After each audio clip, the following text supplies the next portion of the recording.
Real quick, I read a book by a rabbi, Orthodox Jew.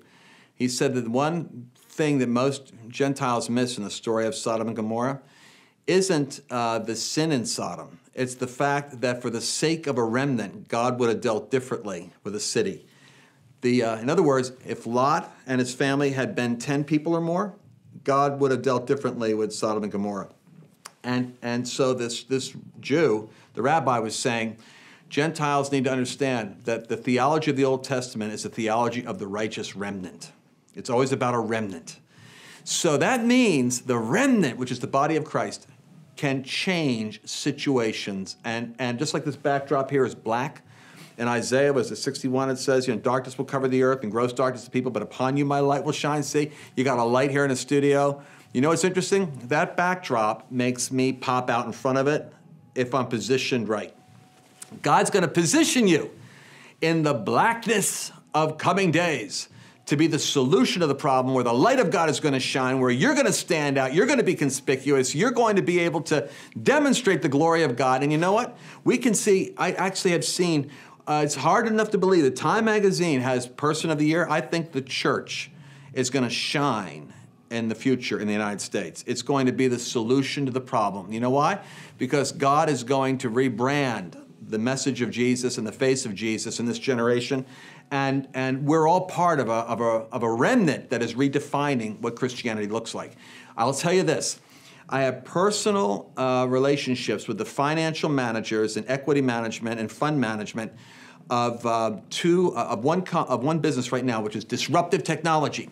Christians are getting millennial technology. Prophetic believers are getting technology of the future. America's energy dependence is going to shift this year because of, I'm always afraid of what I'm going to say. People tell me stuff, and it's like my wife says, don't tell everybody. But it has to do with the ability to utilize cellulose and other products. In other words, let's just say there's a new energy conversion process that's going to be able to radically redefine our dependence on foreign oil. And it's already, the technology is already operating. In healing, I know that type 1 and type 2 diabetes can be eradicated within 6 months to a year. We need 70,000 centers in the United States alone to deal with the financial burden and the physical burden of diabetes. The solution was given to a believer who has technology. How did he get it? His daughter had childhood onset diabetes, and he had to get a breakthrough. Her name was Trina. And he prayed and he's a chemical engineer, and God gave him the solution to heal his daughter through the technology. And now this technology is available in 5 cities called Trina Centers, and it's going to revolutionize the whole healthcare industry in that area. And what's beautiful about it is the same technology that's curing the diabetes, they're looking at as an Alzheimer's game changer.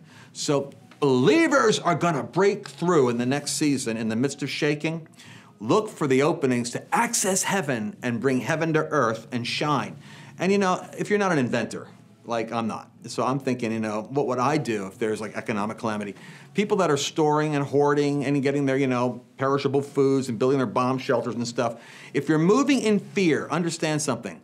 There's tons of other believers in the body of Christ in cities and stuff that don't have the ability to take care of themselves. God's going to have to provide a solution.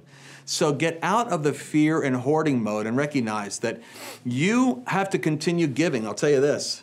The guys that are getting the technology and the people that are prospering are the people that keep the pipeline of generosity flowing through them regardless of their economic experience, because somehow as they're staying in the sowing, they're staying open to a kingdom dynamic that will feed them and their families regardless of famine. That promise has been out since David walked the earth. It's not going to change in the United States. Perfect. Hey, thanks for your time, guys.